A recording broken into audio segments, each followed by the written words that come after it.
Welcome to NarrativeNook audio tales where enchanted stories come to life. If you enjoy our stories, please subscribe, like and share to support our channel. Enjoy listening. The seconds continued to tick by, but the doors to the emergency room remained shut. Lucian's heart grew increasingly heavy as he waited in the silent corridor outside.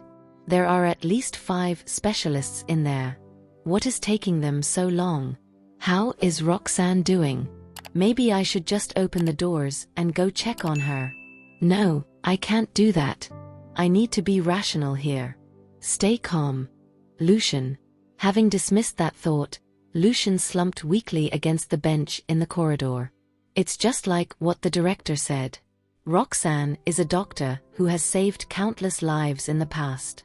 She is kind, so I'm sure she'll be all right. For the sake of the 2 kids, she will definitely do whatever it takes to make it through. He was snapped out of his train of thought when his phone started ringing all of a sudden. Thinking that it could be something important, Lucian quickly whipped his phone out of his pocket. However, his face sank when he saw Aubrey's name on the caller ID, and he declined the call without any hesitation whatsoever. He was about to put his phone away when he noticed the time and realized it was already evening. Oh, the kids are about to get off school. He massaged his aching forehead as he glanced at the doors to the emergency room, which were still tightly shut, and tried to calm himself down. After taking a moment to regain his composure, Lucian dialed Caden's number. The call got through after just a few rings. How may I help you, Mr. Farwell? Caden asked anxiously. He was the one who told Lucian about Roxanne's poisoning, and Lucian had been gone for quite a long time ever since. As such, it was only natural for Caden to assume that something bad had happened to Roxanne. Lucian sounded exhausted as he said, I need you to go pick up Archie and Benny from the kindergarten. Caden felt his heart sink as he figured he was probably right about his assumptions. Realizing something bad must have happened, he heeded his employer's order and said cautiously, I understood. Where will I send them after picking them up, Mr. Farwell? Those 2 are still so young. I can't just take them to their unconscious mother, can I? Their little hearts won't be able to handle such shocking news. I want you to send them home, Lucian replied after giving it some thought. What if they ask about Miss Jarvis? What will I tell them? Caden asked worriedly, distressed for the 2 young boys. As Lucian hadn't taken that into consideration, he couldn't seem to come up with an answer. I have no idea when Roxanne would recover and be able to go home. Also, there's no telling if she'll... Well, I can't know for sure if she'll even make it out of the emergency room alive. Caden was losing his mind from anxiety induced by the prolonged silence on the other end of the phone. After what seemed like forever, Lucian said, do as you see fit. He then hung up the phone before Caden could ask any further questions. Caden fell speechless and stared blankly at the screen of his phone. Do as I see fit? How would I know what to tell them if I don't have any information on Ms. Jarvis' condition? Archie and Benny are incredibly smart, so I don't think I'll be able to lie to them, but I can't bring myself to tell them that Ms. Jarvis' life is in danger either. Caden found himself in a dilemma all of a sudden. Since class would soon be over, Caden had no choice but to suppress his feelings and steel himself while heading over to the kindergarten. As Caden was all too familiar with the path from Farwell Group to the kindergarten, he was able to get there fairly quickly. However, the mere thought of having to face Archie and Benny's questioning later caused him to subconsciously slow down a little. Most of the kids had already gone home by the time Caden arrived at the kindergarten. Pippa was the only one waiting at the front gate with Archie and Benny. Caden was hesitant to get out of the car at first as he was unsure of how he would face Archie and Benny. However, his heart ached when he saw how lonely Archie and Benny looked, and he quickly got out of the car without delay. Mr. Lawson? Archie and Benny were expecting Roxanne to pick them up, so they couldn't help but find it strange when they saw Caden coming over. Caden nodded awkwardly at them and quickly averted his gaze. Are you here to take care of Essie's transfer procedures? Is she coming back? Benny asked softly before the man could even say anything. That was the only possibility they could come up with at the time. As Caden was not expecting them to bring that up, he froze in surprise when he heard that. Even Pippa's expression changed when she saw his reaction. Is that true? I'll take you to Mr. Bauer right away." Caden flashed her an awkward smile as he explained. "Oh, I'm afraid you have the wrong idea. I only came here today to pick Archie and Benny up from school." Pippa, Archie, and Benny had confusion written all over their faces. Miss Jarvis would usually send Lisa or Madeline over to pick the kids up if she happened to be unavailable. She had never sent Mr. Lawson over. It would make sense if he were here to pick Archie and Benny up along with Essie, but she's not attending school here anymore. It's strange that he's actually here just for them. Archie and Benny were a little disappointed when they heard that he wasn't here to take care of Estella's transfer procedures. It pained Caden deeply to see how depressed the two boys looked. This really isn't a good day for Archie and Benny. Although Pippa knew who Caden was, she decided to err on the side of caution and asked, Mr. Lawson, may I ask why you came here specifically to pick Archie and Benny up today?" Caden hesitated for a bit before coming up with a weak excuse. "Miss Jarvis and Mr. Farwell have some business to take care of, so Mr. Farwell sent me to pick them up." While it did not exactly sound very convincing, it was still a valid excuse. Pippa lowered her gaze and stared at Archie and Benny to seek their opinion on the situation. The two boys exchanged glances as they pondered about it. "Ms. Ward has no idea how things are between Mommy and Daddy, but we know it all too well. Things are really tense between them right now, so there is no way they take care of business together." With a look of suspicion in his eyes, Archie said, "Ms. Ward, we would like to give our mommy a call." Pippa nodded as she dialed Roxanne's number and handed them the phone. Caden felt incredibly anxious when he saw the expectant looks on their faces. Miss Jarvis is still unconscious, so there's no way she'd be able to answer their call. Sure enough, the line went dead after a while due to no one answering the phone. Upon noticing their concerned expressions, Caden bit the bullet and said, "Miss Jarvis is probably too busy to answer the phone right now."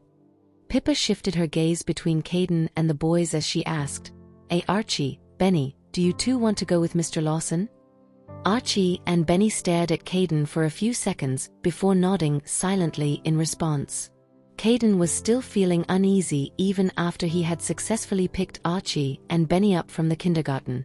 For some reason, he felt as though he could see Lucian's shadow in their eyes when they were staring at him earlier. There's no mistaking that suspicious look in their eyes. They definitely think I'm hiding something.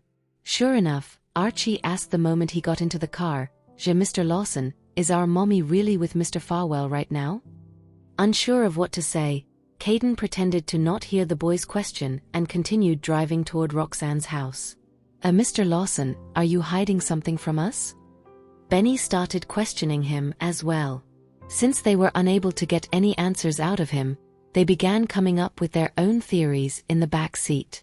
Fearing that they would end up hitting the nail on the head, Caden said, "Why would I lie to you two? Mr. Farwell gave Ms. Jarvis a batch of medicinal herbs for her research, so she's working overtime to take inventory. I think Mr. Farwell has something to discuss with her. That's probably why he sent me to pick you two up instead." Archie and Benny exchanged uncertain glances when they heard that. While they did find Caden's behavior somewhat strange, his explanation was rather believable. At the very least, it was something they actually wanted to see, so Archie and Benny decided to believe in Caden for the time being. Even so, they still couldn't shake the feeling of uneasiness in their gut. And here we thought something terrible had happened to Mommy." Caden's heart skipped a beat as he let out a forced chuckle. No way. Miss Jarvis has been conducting research for so many years now. You two should have more faith in her." Archie and Benny simply pursed their lips and smiled at him in response. Neither of them asked any further questions on the way home. Caden was about to breathe a sigh of relief when Benny asked all of a sudden, "Hey, by the way, Mr. Lawson, when will Mommy be coming back?" That question caught him completely off guard and caused him to break out in a cold sweat. Well, I'm not too sure about that. We might need to wait until she and Mr. Farwell are done with their discussion. Fearing that they would bombard him with even more questions, Caden added, Now, go on inside and wait. I'm sure Miss Jarvis will try to come back as soon as possible once she knows you two are home safe. With that statement, he was trying to convince the kids and at the same time encourage Roxanne, who was currently fighting for dear life. Caden had no idea how Roxanne was doing at the hospital, but he believed that she would not abandon her lovely and adorable sons. Archie and Benny nodded obediently and waved goodbye at him. Caden's face clouded over the moment he turned his back on them and returned to the car. Archie and Benny waited until his car had disappeared from sight before entering the mansion. Archie, do you think Mr. Lawson was telling the truth? Benny asked curiously. Archie shook his head and replied with a tense expression, I don't know. Benny clutched his chest and said, it feels uncomfortable over here. There was a worried look in Archie's eyes when he saw his brother clutching his chest. He, too, had felt his heart racing ever since school was over, but he didn't know why. That was when he recalled a theory he had read about the bond between mothers and their children. Oh, no. Did something bad happen to Mommy? If that's the case, why would Mr. Lawson keep it from us? Hold on. If Mr. Lawson came to pick us up from school, then Daddy must be with Mommy. Yeah, I'm sure Daddy will take good care of Mommy. Meanwhile, Estella had a gloomy look on her face as she sat in Aubrey's car. Essie, your father wanted me to pick you up because he's busy with something, Aubrey explained patiently. She tried calling Lucian earlier, but she wasn't able to get through because he declined her call. That led Aubrey to assume that Lucian would never let her near Estella ever again. Right as she was racking her brain to come up with another solution, Lucian called her back and asked if she could pick Estella up from school. Naturally, Aubrey was overjoyed when she heard that and drove straight to Estella's school. Estella's smile faded the moment she saw Aubrey show up at the front gate. Lucian had been the one driving her to and from school ever since that incident. She only reluctantly agreed to accept the new kindergarten because Roxanne had promised to visit her every now and then. However, a few days had passed, and she had yet to see Roxanne at all. As if that wasn't bad enough, even Lucian did not come to pick her up that day. What would you like to eat, Essie? I don't think your daddy is coming home for dinner tonight, so I'll take you out to dinner instead. Aubrey was doing everything she could to win Estella over, but Estella simply pursed her lips and stared out the window, ignoring the woman's words. Even so, Aubrey didn't give up and tried again. How about I bring you shopping for a new toy? I saw a store selling really pretty dolls. When she glanced at Estella through the rear view mirror and saw that Estella wasn't even looking at her, she lost it. Lucian has been really cold to me lately, and now, his daughter is ignoring me completely. Is it because that batch has been visiting them? As Aubrey happened to be stuck in a traffic jam, she decided to vent her anger and frustration by honking at the cars in front. Frightened by the sudden, loud honking, Estella turned around and curled up in a corner fearfully. There was a hint of glee in Aubrey's eyes when she saw Estella's reaction. Ah! I knew it. This little brat just needs a little bit of punishment. Estella was starting to get scared when she sensed the change in Aubrey's attitude. I want Daddy. Aubrey frowned when she heard that. She was about to scold Estella for being troublesome, but on second thought, she realized she had been presented with an opportunity to talk to Lucian. With that in mind, Aubrey flashed the little girl a smile and asked, do you miss your daddy, Essie? Why didn't you say so? She then pulled out her phone and gave Lucian a call while Estella watched on nervously. I want to speak to Daddy, but she's holding the phone so far away from me. I don't know what I can tell Daddy. This time, Lucian answered the phone rather quickly. Aubrey's eyes lit up when she saw how quickly the call got through. However, the smile on her face was frozen in place when Lucian said, Essie. She shot Estella a discreet glare through the rearview mirror before saying in a sweet voice, Essie says she misses you, Lucian. However, an inexplicable sense of unease swamped Estella. She felt so aggrieved that her eyes turned red-rimmed. "No, I want you, Daddy." Perturbed, Lucian massaged his temples and tried to console his daughter by saying patiently, Essie, I'll be home very soon." Unexpectedly, Estella suddenly demanded, I want Miss Jarvis." At the mention of Roxanne, Lucian's heart promptly sank. Is this a coincidence? Why did she bring it up today, of all days, when she's been waiting for Roxanne for days on end? Be good, Essie. Your daddy is busy with work.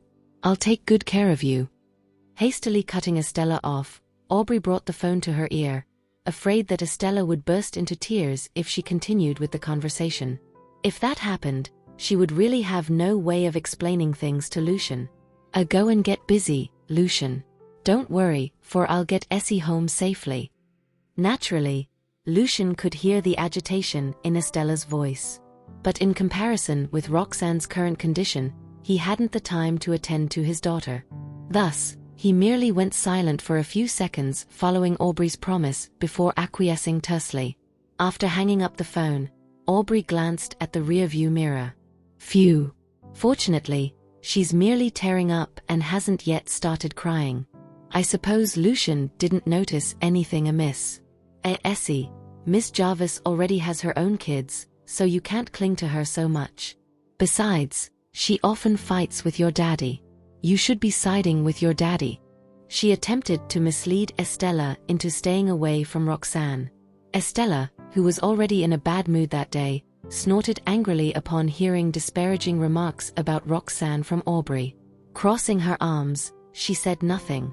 The little girl's attitude caused Aubrey to grit her teeth in vexation and forced herself to suppress the wrath within her. At the hospital, time continued ticking by.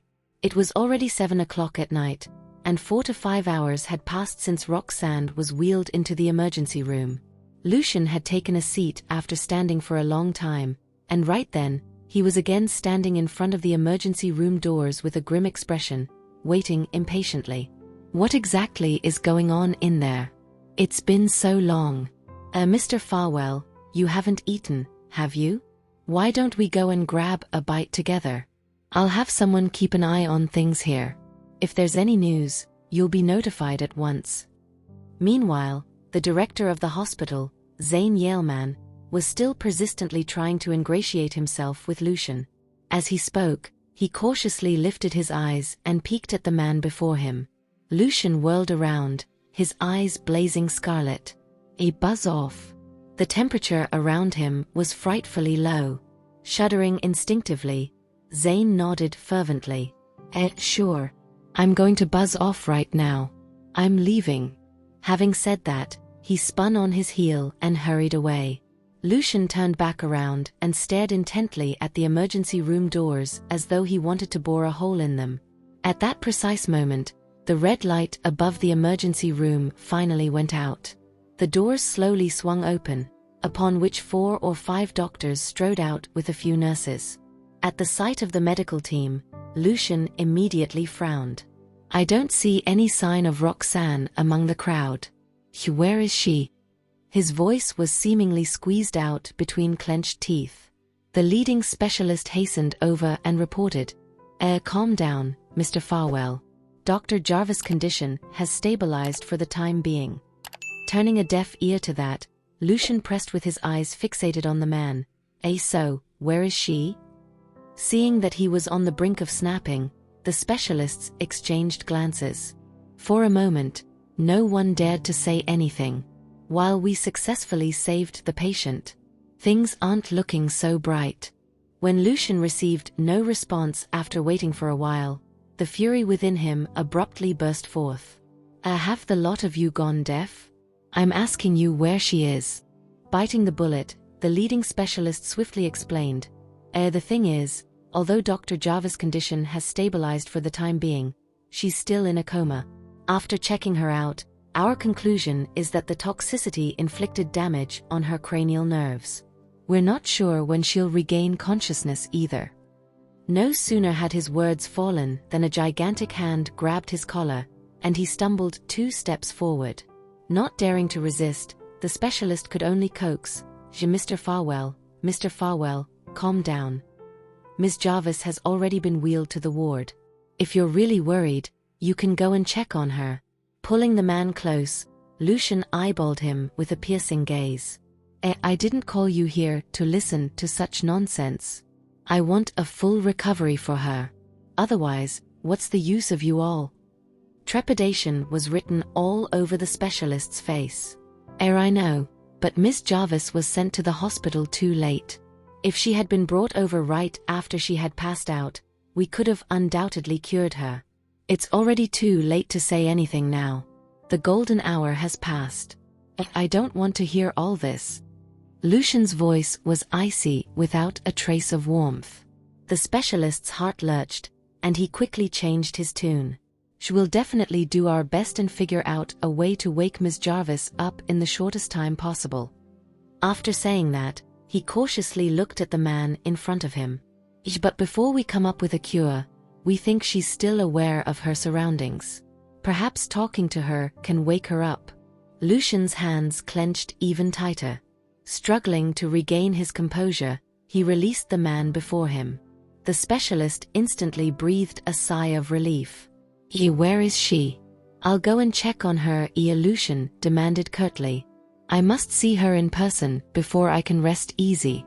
Hearing that, all the specialists told him the location of Roxanne's ward without hesitation. The entire medical team led Lucian toward Roxanne's ward. When they reached the elevator, they bumped into Zane, who had been waiting there.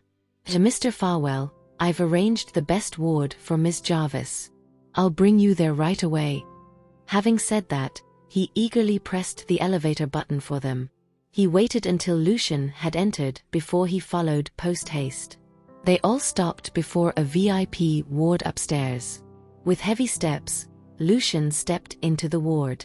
Zane and the specialists, on the other hand, tactfully waited outside the door. When Lucian reached the internal room door within the ward, he was greeted by the sight of Roxanne unconscious on the other side through the window on the door. Without warning, a stabbing pain pierced his heart. As Roxanne had been given emergency treatment, she had been changed into a white and blue, striped hospital gown. Her soft and silky hair was tucked behind her ears. From afar, she appeared to be just asleep. Lucian stood at the door and watched for a long while before he managed to suppress the roiling emotions within him. He then entered the room. While opening the door, he was exceedingly careful, as though fearing that he would wake the person on the bed. Stopping at the head of the bed, he gazed down at the woman on the hospital bed. His suppressed emotions surged once more. After the torment Roxanne had been through, her face was drained of all color as she lay in bed. On the back of her hand with the 4 drip, blood vessels were distinctly visible. It wasn't until Lucian had personally laid eyes on her in her current state that he was snapped out of his delusions. "She's really sick, not just asleep." "Roxanne." Lucian couldn't resist calling out to Roxanne, harboring a glimmer of hope that she would open her eyes and wake up upon hearing his voice. Alas, there was no response from her even after his voice had rung out for a long time. Boring his gaze into her, he leaned down and drew close to the woman on the hospital bed. If she even had a shred of awareness, she would probably struggle to regain consciousness and spring away from him the instant she saw him approaching. But this time, she lay there motionlessly and allowed him to draw so close to her that they were merely inches apart. Still, the tempo of her breathing didn't even change. Only then did Lucian realize that he hadn't studied Roxanne in such close proximity in a long time. Her features were still exquisite, but she inexorably looked sickly. Looking at her pale face, a flash of hesitancy flitted across his eyes.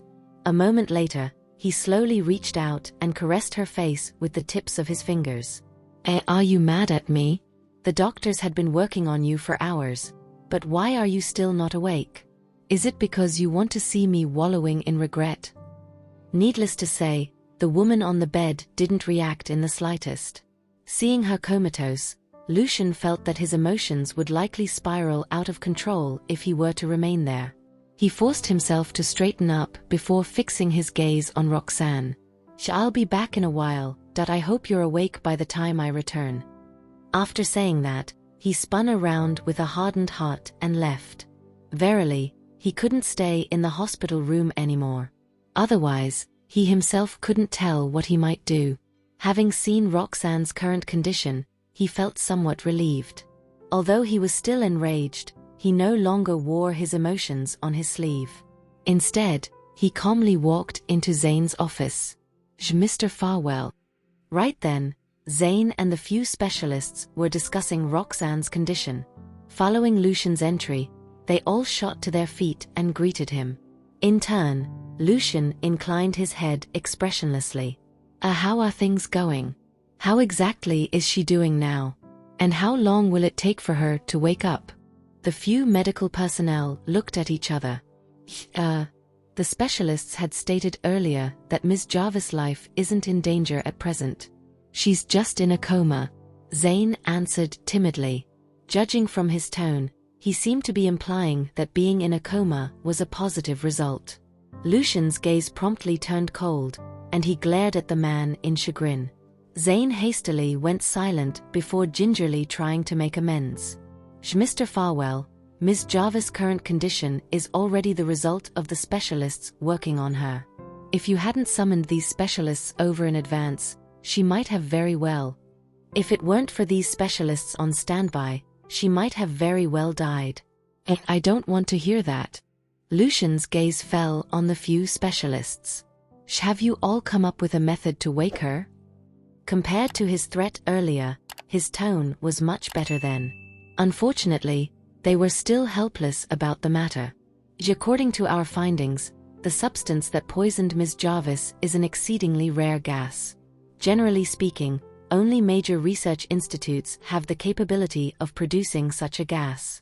But then, researchers are also aware of the toxicity of the gas and will take protective measures when conducting experiments. This is our first time encountering a condition like hers, so we have to be extra careful in treating her," the leading specialist explained patiently. What about traditional medicine, then? Can she be awakened with traditional medicine?" Lucian asked all of a sudden. The few specialists exchanged a glance. We did consider that, but we imagined that the efficacy would be negligible. On top of that, you and Ms. Jarvis would have to bear some risks since the toxins had already infiltrated her cranial nerves. As Roxanne's condition had already progressed to such a point, the issue of her regaining consciousness took precedence. Then, they could continue with the next treatment. Even if the best traditional medicine practitioner were to come over, he or she might not be able to accomplish that feat. What was more, Roxanne's cranial nerves had already been affected by the toxins. If it were them, they wouldn't dare simply take the risk to perform acupuncture on the head. It went without saying that Lucian wouldn't risk Roxanne's life either. Furthermore, he was in all honesty reluctant to use the methods of traditional medicine. If he were to invite a traditional medicine practitioner over, the best within the country presently would be none other than Jack. Unless Roxanne's life was in danger, he would never consider allowing the two of them to have any contact. Upon hearing that it would be risky, he resolutely dismissed that notion. He then pinned a dark look on the few specialists, the threat in his voice blatant. No matter what method you use, she must wake up. If that doesn't happen, don't ever dream of working in the medical field anymore." He had always been a person who kept his word. At his threat, the few specialists hurriedly murmured an acknowledgement. All the while, they inwardly lamented miserably. "It's not that we don't want to cure her, but she had inhaled too much poisonous gas and wasn't sent to the hospital on time." However, in the face of the man's threat, they had no choice but to go all out to figure out a solution. As they were racking their brain for a way to wake Roxanne, a series of knocks sounded on the office door without warning. It was the nurse who assisted in the operating room earlier. She was also the person in charge of taking care of Roxanne. "I'm not sure what happened just now, but there are fluctuations in the patient's brain waves." The nurse sprinted all the way there, so she was still panting slightly when she spoke. At her exclamation, everyone in the office was shocked. During the emergency treatment, Roxanne's brain waves remained static. Regardless of whatever they did, there hadn't been any fluctuation. Yet, her brain waves had fluctuated earlier. They all felt it must have been when Lucian was in the hospital room. What did you do just now, Mr. Farwell? Someone questioned in surprise. In a daze, Lucian cast his mind back to when he was in the hospital room. I merely said a few words to her. Other than that, I can't think of having done anything special. Or is Roxanne so determined to avoid me that she'd still have a reaction to my approach even while unconscious? At his reply, the few specialists looked at each other once more. A long while passed before one of them admitted, if someone important to her were to talk to her, there is indeed a possibility of her waking up. Subsequently, Zane tentatively proposed, why don't you give it another try, Mr. Farwell? Lucian was skeptical. Will it really work? You'll know after trying. We can observe Ms. Jarvis' brain waves at all times. If there's fluctuation, it'll prove that it's indeed effective. A specialist replied. However, Lucian was still a touch hesitant. Someone important to her.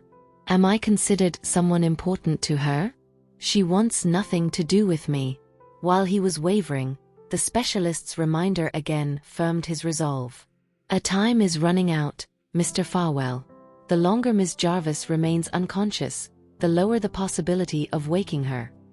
At the specialist's remark, Lucian finally relented with a frown. This time, 2 specialists accompanied him into the ward.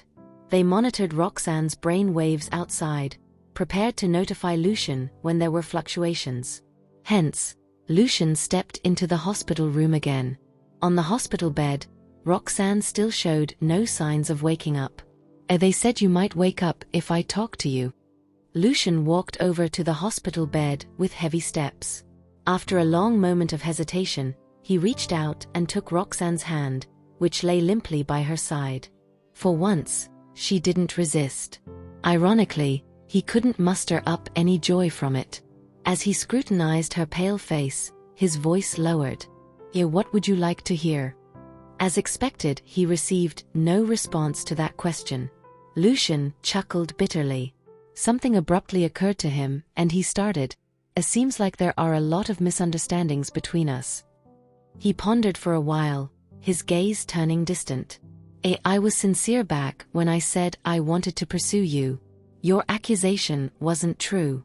I courted you first before the issue with Herbscape Group cropped up. Although the person on the hospital bed might not necessarily hear him, he continued rambling. I went to the florist in person and handpicked the flowers I gifted you previously. I've never had the opportunity to ask you whether you liked them. But since you returned them all, you probably didn't like them, yes? At that, his lips twitched self-deprecatingly. I don't know whether you disliked the flowers or me. Then, he divulged, it was the first time I ever pursued someone, so I hadn't much experience. I asked Jonathan for advice on a lot of things. Recalling how Jonathan derided him, Lucian couldn't help finding it rather ridiculous. He laughed at me several times because of that, but his ideas ended up ineffectual. When you wake up, I'll definitely go to him and settle the score. The specialists outside wore somber expressions as they observed Roxanne's brain waves. It had almost been 10 minutes since Lucian had gone into the room. While there were fluctuations in Roxanne's brain waves, they were minute. Evidently, he hadn't mentioned a subject she truly cared about, and the stimulation to her wasn't great enough. They eyed one another, none having the guts to go and ask Lucian to come out. After waiting for a while longer and seeing that Roxanne's brain waves were close to static once more, one of the specialists mustered his courage and knocked on the door at long last. Frowning, Lucian stopped talking. He lifted his eyes and glanced in the direction of the door. Through the window on the door, he spotted a specialist beckoning at him warily, signaling him to exit the ward. A glimmer of surprise flashed across his eyes, and he thought that his words earlier had worked. Consequently, his expression was expectant when he walked out of the room. They had all gotten used to his glacial expression earlier, so panic swamped them to see some other emotion on his face. Well, are there fluctuations? Dipping his eyes, Lucian directed his gaze at the equipment on the table. Without needing the specialists to answer him, he had already seen the results. On the screen, the activity graph of the brain waves remained uniform. I said so much earlier, but it all seemed to have no effect on Roxanne. As that realization dawned upon him, the temperature around him plummeted further. At the same time, a sense of defeat inundated him. Oh well, it turns out that I'm nobody to her. Oblivious to Lucian's thoughts, the specialists cautiously explained the current situation to him. When you talked to Ms. Jarvis just now, there were fluctuations in her brain waves. However, they weren't enough to wake her up. Greater stimulation is required. The instant Lucian heard that Roxanne's brain waves fluctuated upon hearing his voice, his scrunched brows eased imperceptibly. A specialist ventured, Do you know whether there's anything or anyone she cares about? In response, Lucian nodded. Well, of all things, she's most concerned about Archie and Benny. Relief suffused the specialists when they saw him nod. In that case, just as they were going to suggest having the people Roxanne cared about to come and talk to her, Lucian coldly cut them off. They're both kids, so I don't want them to know about this matter unless absolutely necessary. Hearing that, the specialists went silent and nodded in understanding. It was understandable that learning about their mother in a coma would be too much for two children to bear. Alas, they couldn't think of any other way besides that.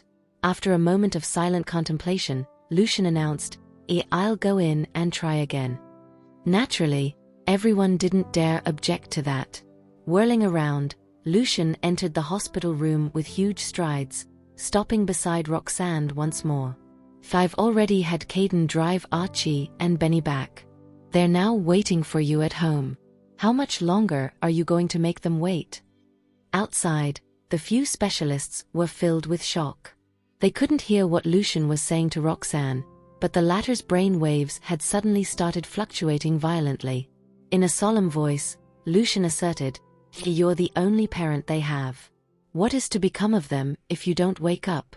Again, Roxanne's brain waves fluctuated markedly. Then, there's Essie. Lucian paused briefly before continuing. Have you promised her that you'd visit her again these 2 days? She had been waiting for you. Just earlier, she said she wanted to see you. When do you plan on keeping your promise to her? Despite his lengthy monologue, the woman on the bed showed no signs of waking up. His brows creased even deeper, and his gaze grew darker. He went silent for an indeterminate time before urging in a deep voice, hurry up and wake up. As long as you wake up, I'll do anything. Haven't you been avoiding me? If you wake up, I promise to never again. A flicker of desolation glinted in his eyes as he vowed, As long as you wake up, I can promise to never again appear before you nor allow anyone to disrupt your life. Outside the room, the few experts stared at the curve fluctuating incessantly on the screen. Every so often, they stood up and peered into the room through the window on the door. But no matter how massive the fluctuations were, the patient in the room showed no signs of regaining consciousness. Just as they were planning to go in and inform Lucian about it, the hospital room door was pushed open from the inside without warning. Lucian stalked out, looking all grim and forbidding. Sensing the chilliness radiating off him, everyone exchanged glances. A while ago, they were thinking of voluntarily entering the room to notify him about the situation. Right then, however, no one dared to trigger him. Mr. Farwell. Zane regarded the man in front of him fearfully. Your method isn't at all effective. Lucian scoffed icily. I droned on, but Roxanne showed no signs of waking up. If I were to continue staying in there, even I can't tell what I might do. Thank you for listening. If you have enjoyed this story, please like and share so others can see it too. Also hit the subscription button and notification bell so you can be notified on our next release. Thank you for your support. God bless you.